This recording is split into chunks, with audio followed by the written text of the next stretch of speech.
Welcome to গপ্প radio. গপ্প রেডিওতে আপনাদের সকলকে স্বাগত জানাই। আজকের গল্প রাসবিহারী বন্দ্যোপাধ্যায় রচিত ভয়। গল্পটি আমরা নিয়েছি শৈলজা বারোভূতের গল্প বইটি থেকে। বইটির প্রকাশক সন্দীপ মুখোপাধ্যায়।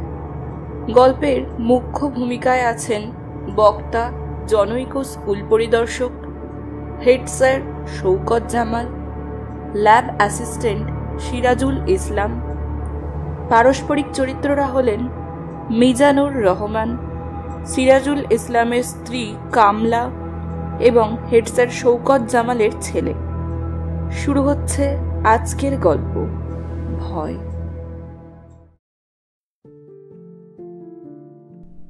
বিদ্যালয় পরিদর্শক হয়ে এসেছি নাকিপুর নামক একটি গ্রামে। জায়গাটি উত্তর ২৪ পরগনার প্রত্যন্ত এলাকায় অবস্থিত। স্কুল পরিদর্শন সম্বন্ধীয় কাজকর্ম সেরে বিদ্যালয় সেক্রেটারি এলাকা প্রধানের সঙ্গে প্রয়োজনীয় কাজকর্মে কথাবার্তা শেষ করতে করতেই বিকেল গড়িয়ে সন্ধে হয়ে যেতে পারে বলে মনে হলো। এছাড়া এখানে বিকেলের পর খেয়া চলাচল বন্ধ হয়ে যায়, সুতরাং এক রাত্রির জন্য নাকিপুর অবস্থান আমার নিশ্চিত। স্কুলের হেডমাস্টার শওকত জামালকে অত্যন্ত অমায়িক এবং সহৃদয় মানুষ বলেই ধারণা হলো। 10টা বাজতে না বাজতেই অধিকাংশ ছাত্র এবং শিক্ষকরা এসে হাজির। শ্রেণীকক্ষ পরিদর্শনের সময় বিভিন্ন ক্লাসের বিভিন্ন ছাত্রকে পাঠ্যসূচির ওপর নানা প্রশ্ন করলাম, উত্তরও পেলাম মোটামুটি সন্তোষজনক। এবার ল্যাবরেটরি পরিদর্শনের কাজ। কেমিস্ট্রি ল্যাবরেটরির যন্ত্রপাতি, সল্ট, অ্যাসিড ইত্যাদি দেখছি, কিছুই প্রায় ঠিক নেই, অত্যন্ত পুরনো এবং ব্যবহারের অযোগ্য। ওখানকার ল্যাবরেটরি অ্যাসিস্ট্যান্ট সিরাজুল ইসলামকে জিজ্ঞাসা করলাম, সিরাজ সাহেব, এইসব দিয়ে কি ছাত্ররা সল্ট অ্যানালিসিস করে? এছাড়া আর কী উপায় বলুন?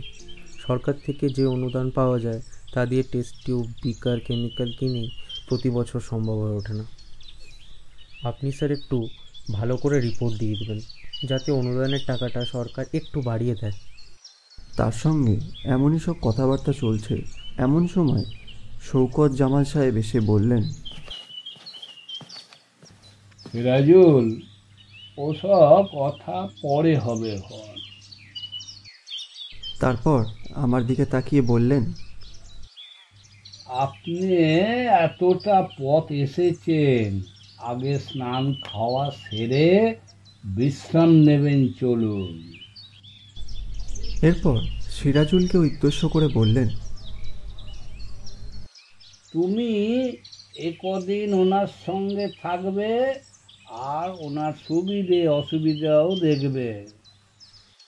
তারপর আবারও আমার দিকে তাকিয়ে বললেন, প্রত্যেকবারেই ইন্সপেক্টররা এলে আমার বাড়িতেই থাকে, কিন্তু এবার আর আপনাকে নিতে পারছি।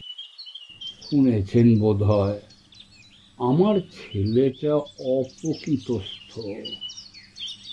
ওর পাগলামিটা আজ কয়েকদিন হলো আবার বেড়েছে। আজ সে তার বউকে কাটারি দিয়ে কোপ দিতে গিয়েছিল। ভাগ্যিস আমাদের কামলাটা সে সময়ে সেখানে হাজির ছিল। সে ছেলেকে ধরে ফেলে, তাই রক্ষে। তারপর দড়ি দিয়ে তার হাত পা বেঁধে দেয়। এখনো সে সেই অবস্থাতেই পড়ে আছে। খাওয়া দাওয়া করছে না। তার বউটা খালি কান্নাকাটি করছে। অবশ্য এর মধ্যে সে রান্না বান্না সবই করেছে। আজ আমার বাসায় আপনার দাওয়াত রইল। সিরাজুল ইসলামই আপনাকে নিয়ে যাবে। আমি তাহলে এখন চলি, দুপুর বেলায় দেখা হচ্ছে।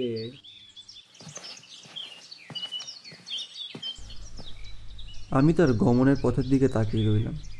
তিনি চলে যাবার পর সিরাজুল বলল, আপনি তাহলে স্যার স্নানাদি সেরে নিন, আমি ততক্ষণ বাড়ি থেকে ঘুরে আসি, তারপর দুজন একসাথে হেড স্যারের বাড়ি যাব, কেমন? আমি মাথা নেড়ে সম্মতি জানালাম। সিরাজুল চলে যেতেই একটা অমূলক আতঙ্ক আমাকে পেয়ে বসল। মনে হলো আমার ঘরে আমি ছাড়াও অন্য কেউ উপস্থিত আছে, তার নিঃশব্দ উপস্থিতি টের পাচ্ছি। আমার মনে হলো পাশেই সিরাজুল দাঁড়িয়ে, কিন্তু তা কি করে সম্ভব? আমি পাশে ফিরে তাকাতেই স্পষ্ট দেখতে পেলাম সিরাজুল আমার দিকে তাকিয়ে কেমন অদ্ভুতভাবে হাসছে।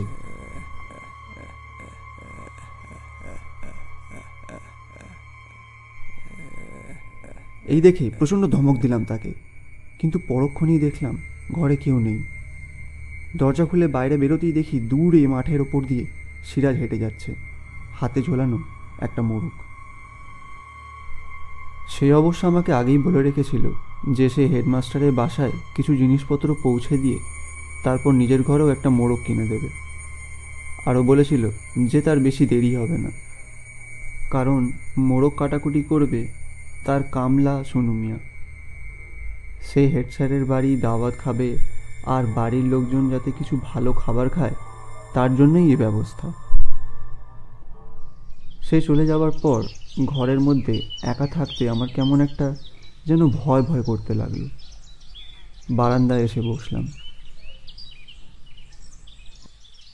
বাইরে অলস দৃষ্টি মেলে দিয়ে কি যেন ভাবতে ভাবতে অন্যমনস্ক হয়ে গিয়েছিলাম।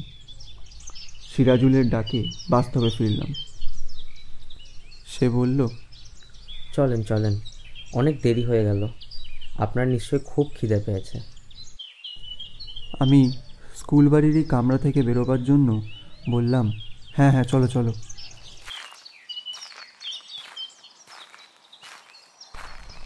পথ চলতে চলতে সিরাজুল আমার থেকে বেশ খানিকটা আগে যেতে থাকলো। আমি যত জোরেই হাঁটি না কেন কেবলই পিছিয়ে পড়তে থাকলাম। এক সময় হাঁপাতে হাঁপাতে বললাম, হ্যাঁ আর কত দূর সিরাজুল? আমার কথায় উত্তর না দিয়ে সে মুচকি মুচকি হাসতে থাকলো।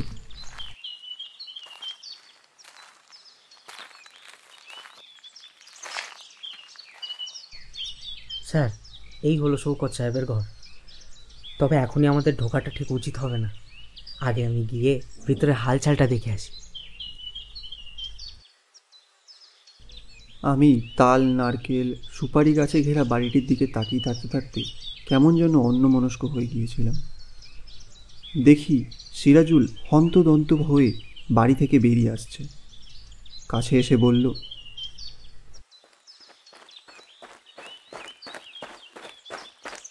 স্যার, হেড স্যারের ছেলেটা আজ সকাল থেকেই খেপে উঠেছিল, তবে আমি যেতেই সে শান্ত হয়ে পড়ে।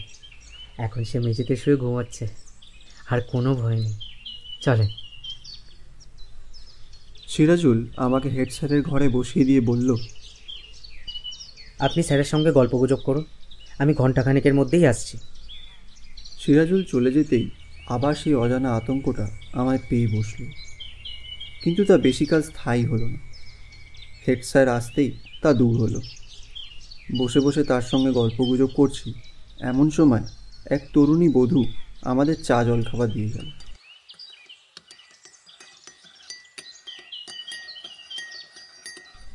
বউটি বেশ সুন্দরী, কিন্তু বিষাদ প্রতিমা। শৌকত সাহেব বললেন, এই আমার পুত্রবধূ। বৌমাটি শুধু রূপবতী নয়, অশেষ গুণবতী। কিন্তু নসিবটা দেখুন, স্বামীর তো এই অবস্থা। আগে ওরা কলকাতায় থাকতো, আমার ছেলে সেখানে এক রাষ্ট্রায়ত্ত ব্যাংকে চাকরি করত। ওদের ছুটি ছাটা তেমন তো নেই, তাই সব সময় আসতেও পারত না। আর এলো সকালে এসে পরদিন সকালেই চলে যেত। মাস দুয়েক আগে ছেলে আমার 10 দিনের ছুটি নিয়ে বাড়ি এলো। তখনও ওর মধ্যে স্বাভাবিক লক্ষণ ছিল, কোনো পাগলামির লক্ষণই ছিল না। এখানে আসার পর সিরাজুলের সঙ্গে খুব বন্ধুত্ব হয়। তার সঙ্গেই সে এখানে ওখানে ঘুরে বেড়ায়। বউ বা আমাকে একটুও সময় দেয় না।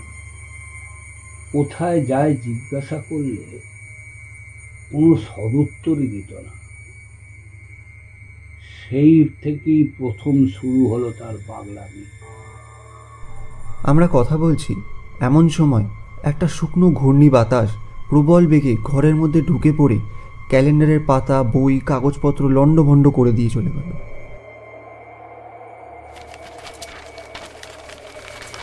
হেড স্যার চিৎকার করে উঠলেন, ময়নার মা, শিগগির জানলা বন্ধ কর, ঝড় উঠেছে। কিন্তু কোথায় কি?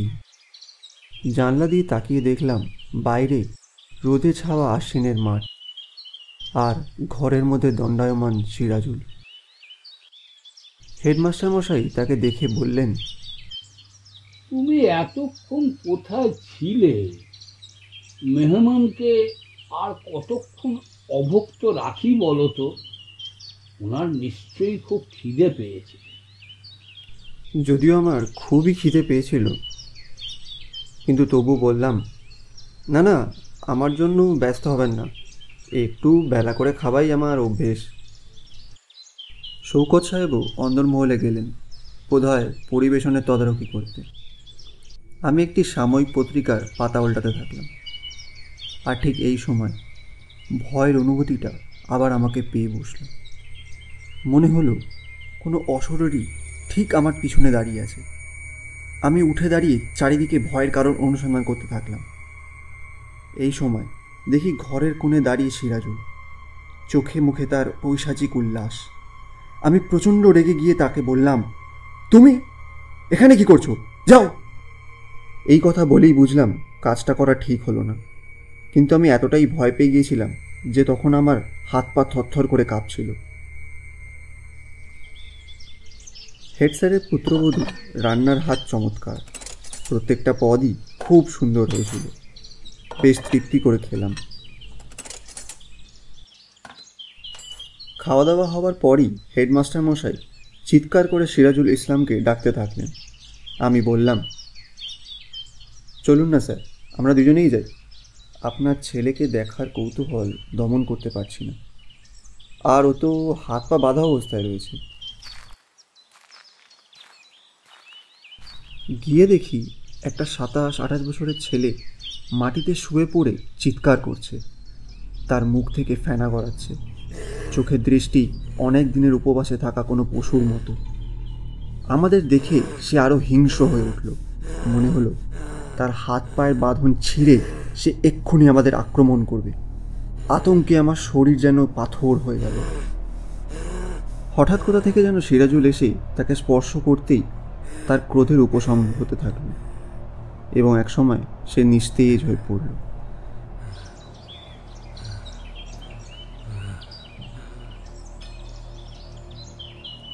আমি হেড স্যারকে বললাম, ডাক্তার নিশ্চয়ই অনেক দেখিয়েছেন, তো তারা কি বলছে? মশাই, কোনো চিকিৎসা পদ্ধতি বাদ দিইনি। অ্যালোপ্যাথি, হোমিওপ্যাথি, আয়ুর্বেদিক, ইউনানি, হেকিমি, সব, এমনকি মন্ত্রতন্ত্র, ঝাড়ফুঁক, মাদুলি, তাবিজ সব করেছি। ওঝা, মুনিন, পীর, ফকির, সাধু, সন্ন্যাসী কোনো কিছুই বাদ দিইনি, কিন্তু কিছুতেই কিছু হয়নি। একমাত্র সিরাজুলই ওর কাছে থাকলে তখনই ও খুব ভালো থাকে। স্যার যা বললেন তা তো আমি দেখলামই। আমার আর এক দণ্ডও সেখানে থাকতে ভালো লাগছিল না। বললাম, স্যার এবার আমি যাই, স্কুল বাড়িতে গিয়ে একটু বিশ্রাম নিই। তিনি মিজানুর নামের এক যুবককে ডেকে প্রয়োজনীয় নির্দেশ দিলেন। সে আমাকে সাইকেলে করে আমার সাময়িক আস্তানা সেই স্কুল বাড়িতে পৌঁছে দিয়ে গেল। এই ঘরে আগে রমেনবাবু বলে এক শিক্ষক থাকতেন। ঘরটি বিদ্যালয়ের ঠিক পিছন দিকে বলে ছাত্রদের হইচই গণ্ডগোল তেমন অসুবিধা ফেলল না। শুয়ে শুয়ে ভাবতে থাকলাম, এই অজ পাড়াগায় এমন পরিবেশে কিভাবে রাত কাটাবো। এখন যা হোক এতগুলো ছাত্র শিক্ষকরা আছেন, জীবনে স্পন্দন আছে, কিন্তু স্কুল ছুটির পর এমন সময় একটা দুর্গন্ধ পেলাম বলে মনে হলো। ঘরে কেমন একটা দম বন্ধ করা পরিবেশ। এইবার একটা গোঙানি মতো শব্দ শুনতে পেলাম। সেই শব্দ শুনে আমার এমন ভয় হলো যে মনে হলো আমার হৃৎপিণ্ডের ধুকপুকুনি এক্ষুনি স্তব্ধ হয়ে যাবে। এরপর চৌকির নিচ থেকে খুটখাট শব্দ পেলাম, কিন্তু আমার যুক্তিবাদী মন আমাকে বলল, এতে ভয় পাওয়ার কি আছে, চারিদিকে যা জঙ্গল, হয়তো ভাম বিড়াল বা ওই জাতীয় প্রাণী কিছু ইঁদুর ধরার জন্য চৌকির নিচে ঢুকেছে।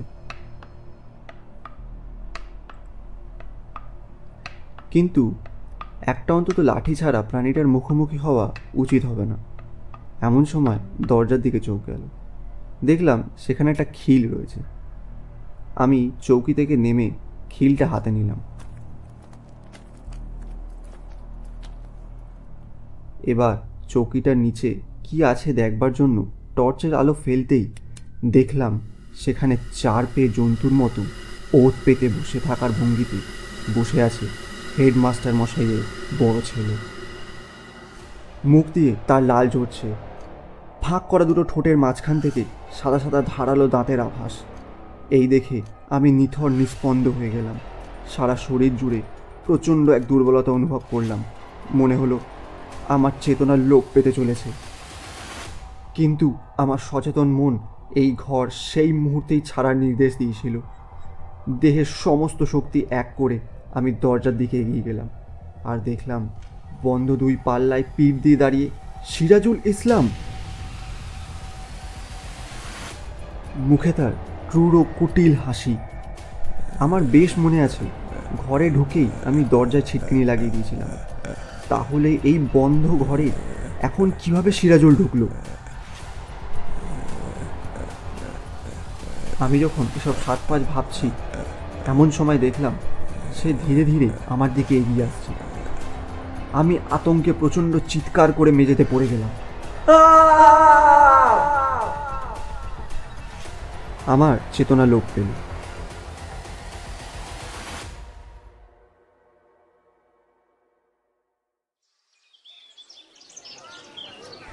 যখন জ্ঞান ফিরল, দেখি আমার চারপাশে বেশ কিছু লোক দাঁড়িয়ে আছে। তাদের মধ্যে হেডমাস্টার শৌকত স্যার, সিরাজুল, মিনাজুর রহমান, গ্রামের চৌকিদার ঘনছু মিয়া, পঞ্চায়েত প্রধান সরতাজ আজিজ। তাদের সেবা শুশ্রূষায় আমি স্বাভাবিক অবস্থায় ফিরে এলাম। দেহে খানিকটা বল পেলাম। আমি হেড স্যারকে বললাম,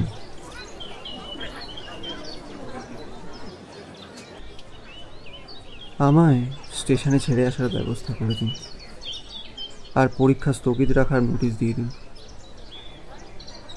পরবর্তী এক্সটার্নাল এসে পরীক্ষা আর ভাইবার নেবার সব ব্যবস্থা করে দেবে।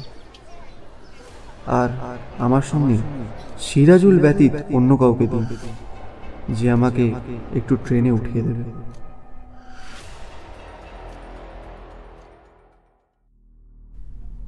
হ্যাঁ, এই ঘটনার পর অনেক দিন কেটে গেছে, কিন্তু তার স্মৃতি আমার মানসপটে আজও অমলিন।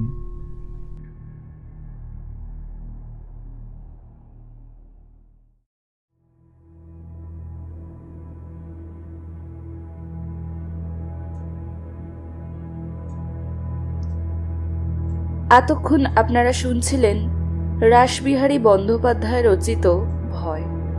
গল্পের মুখ্য চরিত্র তথা বক্তা স্কুল পরিদর্শকের ভূমিকায় ছিলেন দেবাঞ্জন।